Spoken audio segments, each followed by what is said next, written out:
Wataalamu 32 wa afya kutoka mikoa mbalimbali nchini wamehitimu mafunzo maalum ya tiba shufaa na huduma faraja yaliyolenga kuwajengea uwezo na kuwapatia wagonjwa unafuu, faraja na matumaini mapya ya kuendelea kuishi. Mafunzo hayo yametolewa na hospitali ya Arusha Lutheran Medical Center kupitia kitengo cha programu ya tiba shufaa na huduma ya faraja, na yalifanyika katika kituo cha Seliani Tiba Shufaa kilichopo Olboro jijini Arusha. Akizungumza wakati wa hafla ya kufunga mafunzo hayo yaliyoongozwa na mkurugenzi mtendaji wa hospitali hiyo Dr. Godwill Kivuyo, alieleza kuwa mafunzo hayo yamekuwa hatua muhimu katika kuimarisha huduma za afya jumuishi nchini, huduma zinazogusa si tu mwili wa mgonjwa bali pia nafsi na roho yake, kwa lengo la kumrudishia matumaini, utu na hadhi ya kuishi kwa amani na faraja. Kwa upande wake, mratibu wa kitengo cha Seliani Tiba Shufaa na huduma ya faraja Tumaini Kweka amesisitiza umuhimu wa wataalamu wa afya kuendelea kujifunza na kushirikiana katika kutoa huduma zenye huruma, upendo na utu, akibainisha kuwa elimu hiyo itasaidia kuboresha maisha ya wagonjwa wanaopitia magonjwa yasiyotibika nchini kama wanavyoeleza. Jina langu ni Tumaini Kweka, ambaye ni mratibu wa kitengo cha Selian Hospice and Palliative Care, au kwa Kiswahili kitengo cha Selian Tiba Shufaa na Faraja, ambacho kiko chini ya Arusha Lutheran Medical Center, ambao watu wengi wanaita Selian ya mjini. Kitengo hiki kinahusika katika kutembelea wagonjwa majumbani na hospitalini walio na magonjwa ya kusendeka. Na magonjwa ya kusendeka maana yake ni kwamba magonjwa yasiyotibika ambayo mtu anaishi mnayo mpaka siku ya kufa. Kwa hivyo tunawaona wagonjwa nyumbani, kimwili, kiroho, kiakili na kijamii. Kwa maana hiyo hatumhudumii mgonjwa kama mgonjwa peke yake. Tunawahudumia mgonjwa pamoja na familia inayomzunguka na jamii inayomzunguka. Kwa sasa hivi tumepata mafunzo kutoka kwa rafiki zetu wa karibu sana Minnesota Amerikani, ambao wana uzoefu mzuri wa kufanya kazi hii kutoka kule kwao. Kwa hivyo tuliona tuwaalike watupe wanaita mafunzo rejea ya kuweza kuimarisha kazi ili ifanyike vizuri. Kwa maana hiyo wakakubali na wametupatia mafunzo ya siku 5, na yamekuwa ya manufaa sana kwetu, kwa sababu tumejifunza vitu vingi ambavyo wenzetu kule wanafanya na wametupa huo uzoefu. Na sisi pia uzoefu wetu hapa kama Afrika tumewapa pia, na wao pia wameweza kuchukua kitu ambacho tunakifanya huko ambacho kwao hakipo. Na kazi hii tunaifanya kwa wagonjwa na waliokuja wanafunzi wametoka katika mikoa michache kutoka Tanzania, ingawa tulialika wengi, lakini wengine wameshindwa kwa sababu ya malipo. Kwa sababu kozi yenyewe lazima itakuwa na malipo, transport, mtu aje na per diem. Kwa hivyo kuna hospitali zingine zilishindwa. Lakini kuna wachache wametoka Iringa, Ilula na Tangamalenga. Wengine wametoka Machame, wengine wametoka Marangu, wengine wametoka Nkwaranga, kwenye hospitali nyingi ambazo ziko chini ya kanisa ya KKKT Tanzania. Kwa hivyo waliokuja ni kwamba wengine ndio mara ya kwanza wanafanya, na wengine tayari wameshaanza hiyo huduma kwenye hospitali zao. Si mafunzo ya kwanza, haya ni ya kwanza kwa watu kutoka nje. Lakini kwa sisi wenyewe huwa tunatoa kila mwaka mara moja kwa wanafunzi wakufunzi wanaotoka kwenye hospitali hizo ambazo ni Watanzania wenzetu. Tunawafundisha kuhusu mambo ya tiba shufaa ambayo ndio palliative care.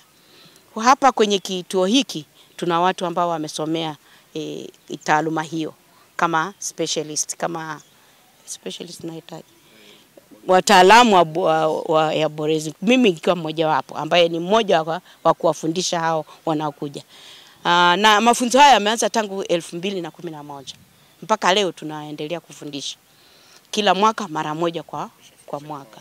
Kwa hivyo mpaka sasa hivi tuna zaidi ya waliojifunza zaidi ya 240 ambao wamejifunza mafunzo haya.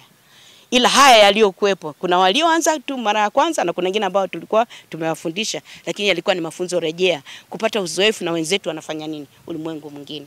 Hawa wanatoka Minnesota ambao wamefanya wabobezi, wamekuja ambao wanafundisha kule kwao. Kwa hivyo wametufundisha vizuri na tumepata mafunzo mazuri sana kwao. Jukumu lao ni katika, kama nilivyosema, tunaona wagonjwa kimwili, kiroho, kiakili na kijamii. Kwa hivyo kwenye upande wa kiroho ndio maana wameingia hawa wachungaji. Kwa sababu wagonjwa wenye magonjwa ya kusendeka wanakuwa pia na maumivu ya kiroho. Ukamwona katika hiyo nyanja nilizosema za kimwili, kiroho na kiakili. Unaweza kuta mgonjwa alikuwa anakufa labda miezi miwili, lakini kwa sababu ya kutembelewa na watu wa tiba shufaa na faraja, unakuta mtu anamaliza miaka. Kuna wagonjwa wengi ambao wameambiwa miezi mitatu utakufa, lakini wakija kwetu tunaongea nao, tunakaa nao na wanakuwa kama rafiki na ndugu. Kiasi ambacho wakiondoka kwa kweli hata sisi inatuuma, kwa sababu nao wanakuwa kama part of us. Kwa hivyo mara nyingi tunapata shida sana wakati, ndio maana tunapata wakati mwingine kwenda kupumzika, tukaenda Serengeti kidogo ili kupoteza yale tunayokutana nayo. Sasa hiyo kuwaongezea maisha katika maisha yao, tunaongeza kwa kupitia hizo tulizosema, kimwili, kiroho, kiakili. Na hii yote ni kwamba anakuwa na maumivu ya kimwili ambayo ni tumbo, kichwa, tunatibu. Akiwa na maumivu ya kijamii, tunatibu kwa kutafuta labda wafadhili kuwasaidia wale wagonjwa. Labda ni pamoja ni watoto wake hawaendi shule, tunatafuta watu wamsaidie yule mtu aende shule. Labda hana chakula, labda yule ambaye anaugua ni ndio aliyokuwa anasaidia familia. Kwa hivyo tunaongea na kijiji, wanakijiji, wengine tunaenda mpaka serikali za mitaa, mpaka kwa wale wengine wasaidie, wapatie chakula. Kwa hivyo tukienda, hatuendi mikono mitupu. Kama hatutakuwa na dawa, tutakuwa na mahindi. Dr. Goodwill Kivuyo. Mimi ni mkurugenzi wa Arusha Lutheran Medical Center. Kwa ufupi tu, Arusha Lutheran Medical Center ina programs. Na moja ya programu yake ni ya tiba shufaa na faraja, ambayo kwa Kiingereza tunasema Hospice and Palliative Care Program. Kitengo hiki kinahusika na kutoa huduma kwa wale wagonjwa ambao wana magonjwa yasiyotibika na wengine wako katika hali za mwisho za maisha yao. Watu kama hao, wengine wana magonjwa ya saratani, magonjwa ya ukimwi na magonjwa mengine. Wagonjwa wanaweza kuwa na maumivu makali lakini wamekata tamaa. Kwa hiyo hichi kitengo kinahusika na kuwasaidia wagonjwa wasiwe na maumivu makali, lakini kwa sababu wamekata tamaa basi waweze kuongezewa tumaini, ili hata kama magonjwa yao hayatibiki na mwisho wao ni umauti, basi wasiwe katika hali ya msongo, wasiwe katika hali ya kupoteza matumaini, wawe katika hali ambayo ni nzuri na wanaweza wakafa kwa amani, wakapumzika kwa amani. Kwa muda wa wiki 2 kitengo chetu kimekuwa na mafunzo, na mafunzo haya kwa kweli niweze kusema kwa Kiingereza ni world class level training. Haya mafunzo yamehusisha wabobezi kutoka nchi ya Marekani ambao ni wahisani, tumefanya nao kazi kwa muda mrefu, wamebobea katika mambo haya ya tiba shufaa na faraja, Hospice and Palliative Care. Tumeshirikiana na wenzetu wanaotoka pia wanaitwa Global Health Ministries. Kwa hiyo tumekuwa na washiriki wakifundishwa pamoja na wengine wakitoka humu ndani. Makundi ya watu ambao tumeweza kufanya nao kazi au kufundishwa ni wataaluma wa afya, wakiwepo wauguzi, madaktari na madaktari bingwa, wakiwepo wachungaji, wainjilisti, lakini na watu wengine wa mambo ya ustawi wa jamii, social workers. Haya masomo yalikuwa ni kwa nyakati tofauti tofauti, lakini kwa sababu kitengo cha tiba shufaa na faraja kinahitaji wahudumu wenye taaluma mbalimbali, wote walipata elimu hii au training hii, ili kwamba kwa ujumla wao watakapoenda kwenye community, basi huyu mgonjwa atahudumiwa na daktari, atahudumiwa na muuguzi, atahudumiwa na mchungaji, au kama ni watu wengine wenye taaluma za social. Kila mtu kwa nafasi yake na kwa uwezo wake na kwa taaluma yake, kwa weledi huo, aweze kuhudumia mgonjwa huyu ambaye tunamuona yupo katika hatua za mwisho za magonjwa yasiyoambukizwa, hasa ya saratani pamoja na HIV. Kwa hiyo hii ndio ilikuwa ni sehemu kubwa ya mafunzo haya. Wito wangu kwa waliokuja kwenye mafunzo haya, jambo kubwa kufundishwa ni moja, lakini jambo la pili ni kwenda kutumia mafunzo hayo kwa kuwaelimisha wengine, lakini kwa kuwapa huduma wale wagonjwa ambao kimsingi ndio ambao tunajifunza kwa ajili yao. Wasipofanya hivyo, kwa kweli haitakuwa ni jambo jema wala haitakuwa ni la busara. Lakini la pili, kozi kama hizi zitaendelea kutolewa, na kwa kuwa elimu haina mwisho, ninaendelea kuwapa wito na kuwahimiza waendelee kujifunza katika nyanja nyingine wanazo kutoa taaluma kama hizi. Mshukuru Mungu kwa kutupa neema ya kuweza kuhudhuria ya mafunzo na kwa siku zote ambazo tumekuepo hapa. Lakini pia tunawashukuru waliotuwezesha kuwepo hapa ambao wameandaa ya mafunzo. Nafikiri ni hospice kwa kutupa hii nafasi ya kuwepo hapa. Tumekuwa comfortable kwa kipindi chote ambacho tulikuwa hapa.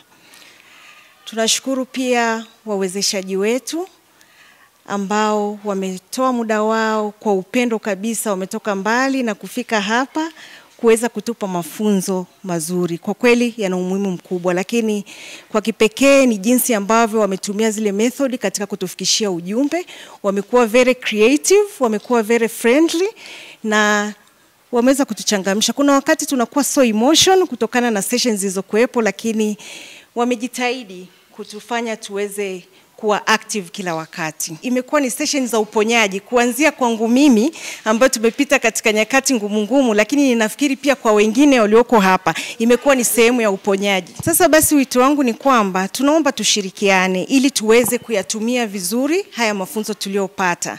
Tusiwe kwamba tunapokea mafunzo na kuingia mitini. Tuweze kushirikiana katika kada mbalimbali kuanzia kwenye medical personnel, social workers, spiritual leaders kwa pamoja, na tuwe na forum ambayo itatuunganisha ili kuweza kushare experience na jinsi ya kuweza kupata forum mbalimbali ambazo tutazitumia vizuri kuweza kufikisha haya mafunzo, kwa sababu hapa tulioko ni wachache lakini wanaohitaji mafunzo haya ni wengi zaidi. Kwa hiyo ninawaomba tutumie forum zozote zilizoko effectively ili tuweze kufikisha ujumbe, na tunaweza tukatumia pia social media networking kama WhatsApp groups ambazo tutajumuika pamoja na walimu wetu ambao wataendelea kutupa consultation kwa ajili ya kuweza kufanya vizuri zaidi.